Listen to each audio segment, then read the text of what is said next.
Muy buenos días, mis queridos hermanos. Dios les bendiga ricamente. Bienvenidos a su programa En Conexión con las Escrituras, su programa donde estudiamos la palabra de Dios por medio de la lección de escuela sabática de la división de adultos. Hemos llegado hasta hoy, jueves 27 de julio, y Julio en su viaje hacia la eternidad, que ya lo está terminando, nos recuerda hoy que estamos un día mucho más cerca de la venida de nuestro Señor Jesucristo. Damos la más cordial bienvenida a todos los hermanos que nos escuchan en la radio adventista La Ola Esperanza 1560M y también a todos los hermanos y amigos que están conectados en las redes sociales de Facebook y YouTube. Un abrazo muy especial para ustedes y un saludo muy especial y una bienvenida muy cordial. Gracias por acompañarnos. En primer lugar, en este momento queremos pedir disculpas porque el día de ayer tuvimos problemas técnicos cuando nuestra técnica, la hermana Catherine, fue a conectarse con el programa de BeLife para la transmisión del programa, pues el programa no le permitió conectarse, así que ni el pastor Aguilar ni su servidor pudimos tener nuestros programas, pero hoy estamos aquí por la gracia del Señor. Así que hoy vamos a avanzar y vamos a cubrir el material de ayer, Jesús, predicador de la paz. Y terminaremos entonces con el último punto que tiene que ver con nuestra lección número 5 que hemos estado estudiando esta semana. Estamos estudiando la lección, la expiación horizontal, la cruz y la iglesia. Hemos estado viendo cómo la muerte de Cristo en la cruz del Calvario, cómo cuando Él murió en la cruz y derribó ese muro de separación que había entre judíos y gentiles, ahora Él está construyendo un nuevo templo, ya no el templo de Herodes, sino un nuevo templo espiritual. Y eso cómo ha repercutido positivamente sobre o en las relaciones entre los cristianos de diferentes trasfondos, de diferentes nacionalidades, de diferentes culturas. Hay un elemento muy hermoso que une entonces a todos los cristianos, no importa de dónde venga, de dónde son hijos de Dios y amados en Jesús y miembros de su iglesia. Así que vamos a seguir explorando un poco más este significado especial de lo que Cristo hizo y cómo afecta nuestras relaciones. Así que vamos a invitarles a que oremos para pedir la dirección del Espíritu Santo. Hoy vamos a estar usando la Reina Valera 1995 como el texto que vamos a leer, y de aquí vamos entonces a tomar los versículos para el día de hoy. Oremos. Amado Padre, muchas gracias por tu gran misericordia, Señor, que cada día tú revelas a nosotros. Gracias por tu gran amor, gracias por tu bondad. Cuando estudiamos y leemos tu palabra, nos admiramos, Señor, que tú eres el gran Dios, el Dios todopoderoso, que amas, actúas y haces las cosas por amor a nosotros, de tal manera que tú puedas, por medio de tu Santo Espíritu, convencernos cada día que los planes que tú tienes son los mejores para nosotros. No son los planes humanos los que tienen éxito, sino los planes que tú tienes para con cada uno de nosotros, que son planes de paz, planes de amor. Así que te alabamos por eso. Gracias por este nuevo día de vida, donde vamos a recibir esa revelación nueva, esa revelación de tu amor hacia nosotros. Te pedimos la dirección de tu Espíritu para lo que hayamos de estudiar sea de mucha bendición para nuestros hermanos y nos pueda ayudar a ver un cuadro claro de tu persona en las Sagradas Escrituras. Bendice a nuestros radioescuchas, a nuestros hermanos cibernautas que están conectados en las redes sociales, y los anhelos que hay en su corazón, Señor, sé propicio a cada uno de ellos para gloria de tu nombre. Lo pedimos en nombre de Cristo Jesús, nuestro amante Salvador. Amén y amén. Ok. Haciendo un breve repaso de lo que hemos visto hasta ahora, nosotros vimos que cuando Jesús murió en la cruz del Calvario, Él preparó el camino, estableció una senda, estableció un camino para que ahora los gentiles sean acercados a Dios, se sientan cercanos a Dios. ¿Qué quiere decir eso? Vimos que en el templo de Herodes había una barrera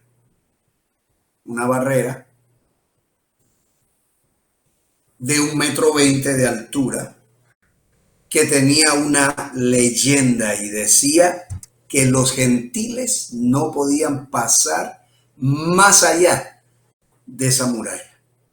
No podían. Quien lo intentara enfrentaba la muerte. Imagínense qué terrible era.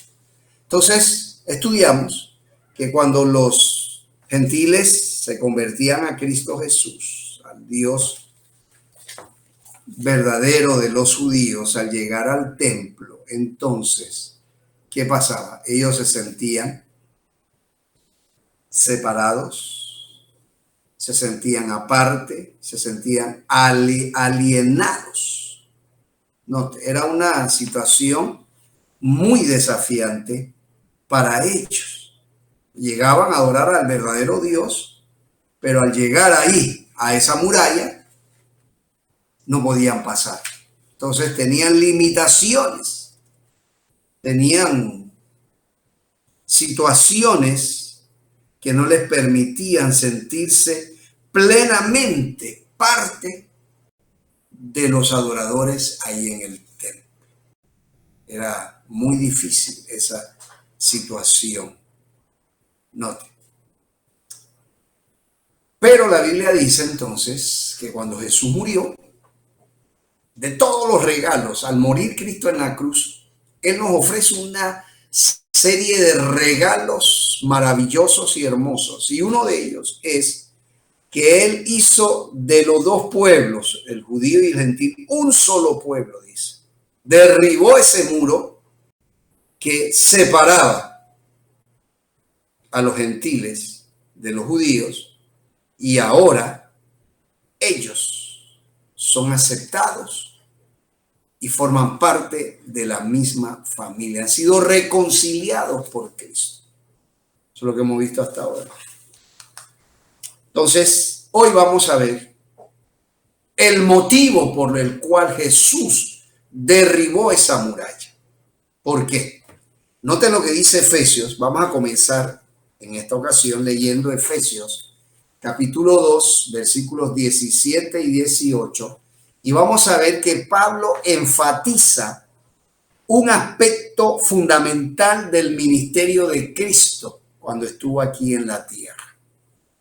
Y que forma parte también de su ministerio intercesor como sumo sacerdote en el santuario celestial. Dice así, Efesios 2:17. Y vino y anunció las buenas nuevas de paz. Mire qué interesante. Las buenas noticias, las buenas nuevas que Jesús proclamó eran buenas nuevas de paz. Y vino y anunció las buenas nuevas de paz a vosotros, que estabais lejos, y a los que estáis cerca. Versículo 18. Porque por medio de Él, noten qué interesante, por medio de Jesús, dice, noten, por medio de Él,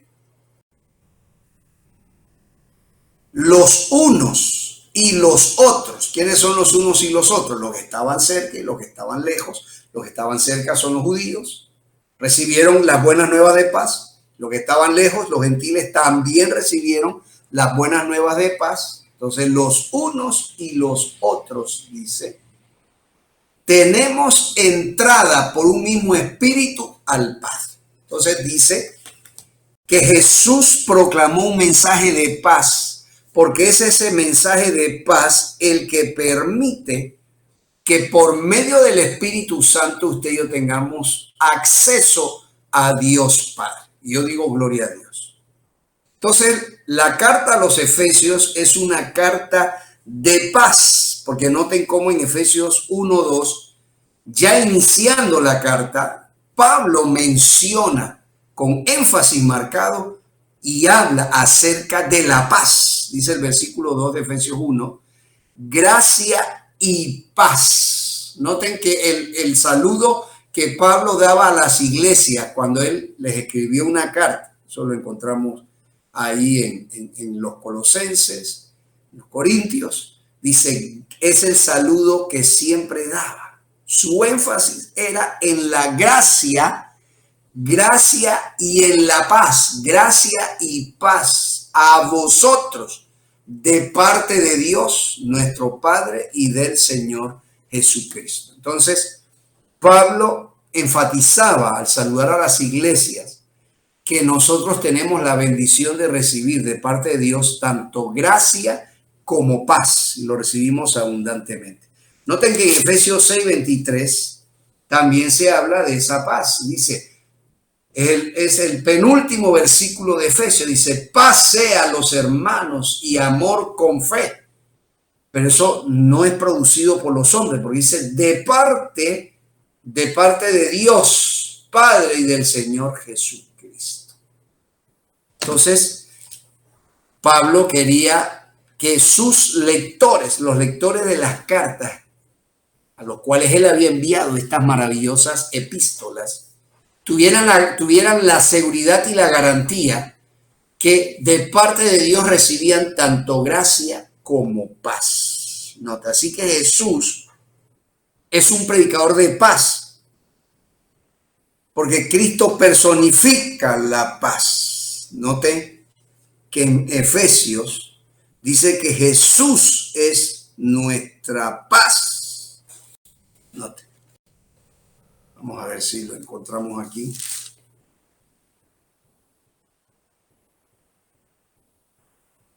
Nos dan la mención.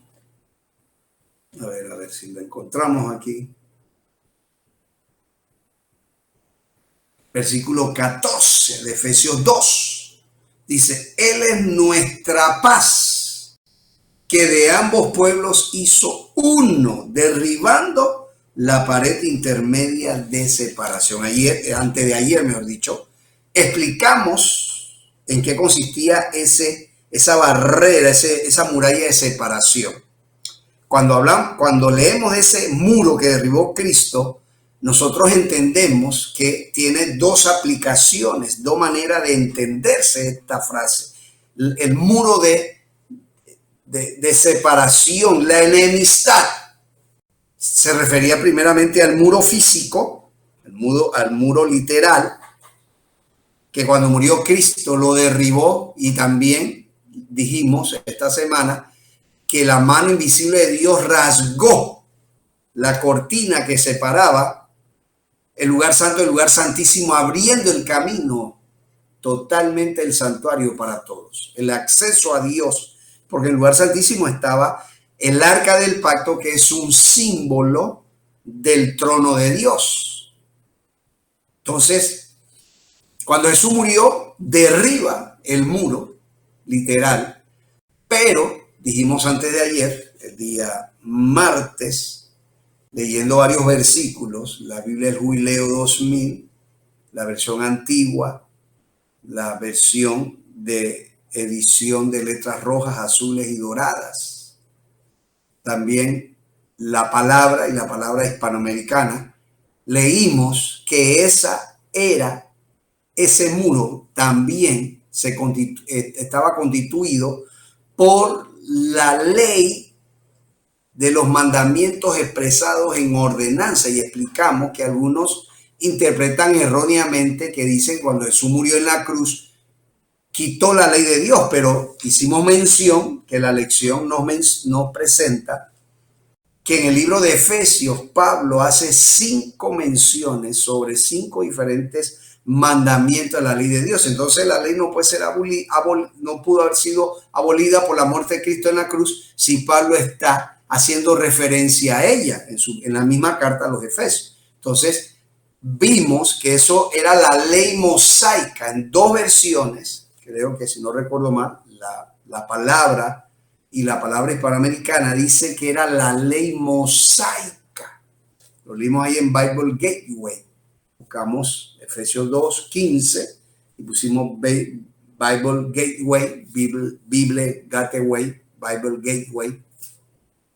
Y ahí leímos esas 5 versiones bíblicas que nos ayudan a entender que esta ley de mandamiento expresado en ordenanzas eran los ritos que la ley mosaica, la ley de Moisés, establecían en la liturgia del templo judío.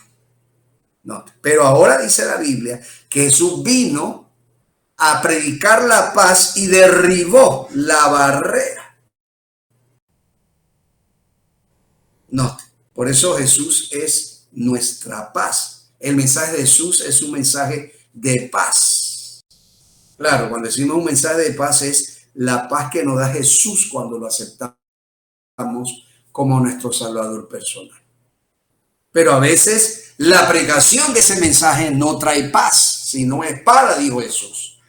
Jesús dijo, no se sorprendan que cuando prediquen venga la espada. Eso no quiere decir que no es un mensaje de paz, sino que el diablo está enojado y no quiere que los seres humanos reciban la paz de parte de Jesús. Y por eso él obstaculiza y muchas veces levanta la espada.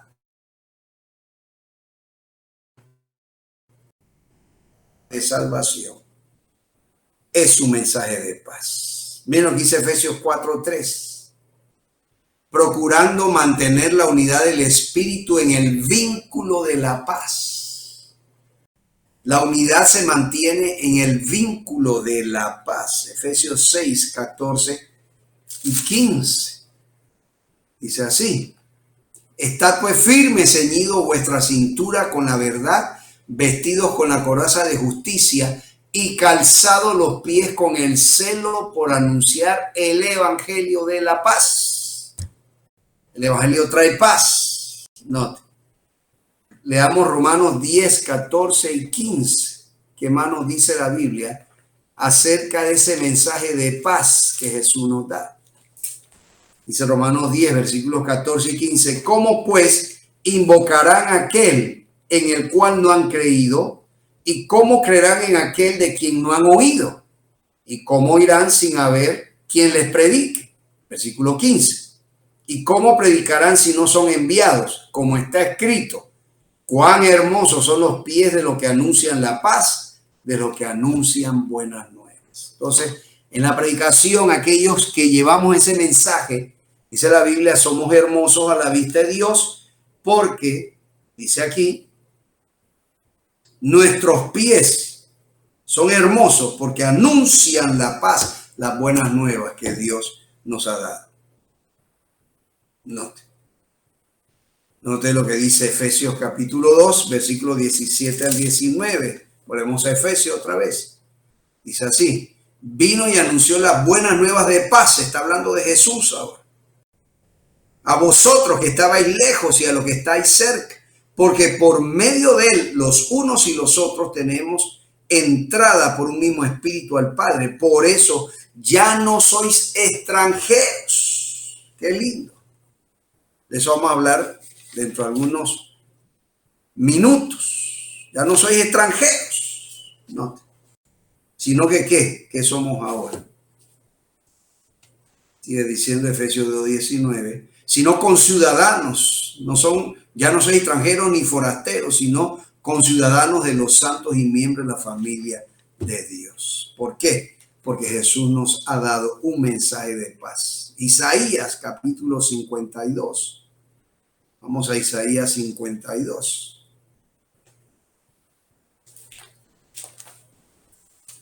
Versículo 7. ¿Qué dice Isaías 52, 7? Dice, cuán hermoso, aquí está el texto que mencionó Pablo en Romanos 10. Cuán hermoso, versículo 15.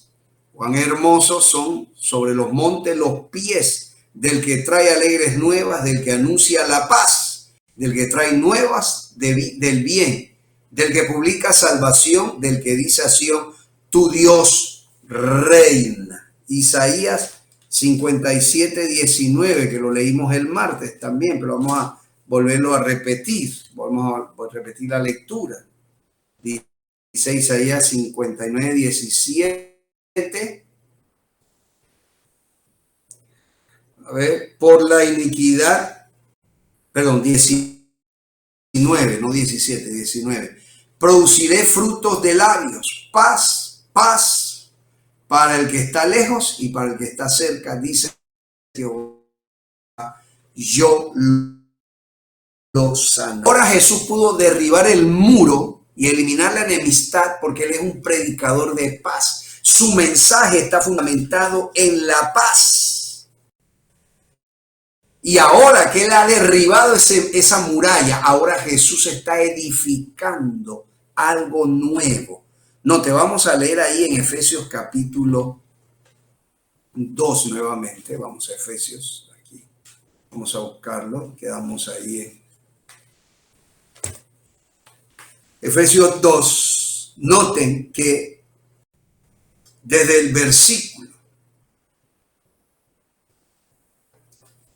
19, ahora Pablo usa unas 3 metáforas, 3 símbolos para decir para presentar cuál es el producto de la obra de Cristo, de su muerte en la cruz y de su intercesión en el santuario celestial. ¿Qué produce Cristo con su muerte y su intercesión al aceptar ese mensaje de paz de Cristo?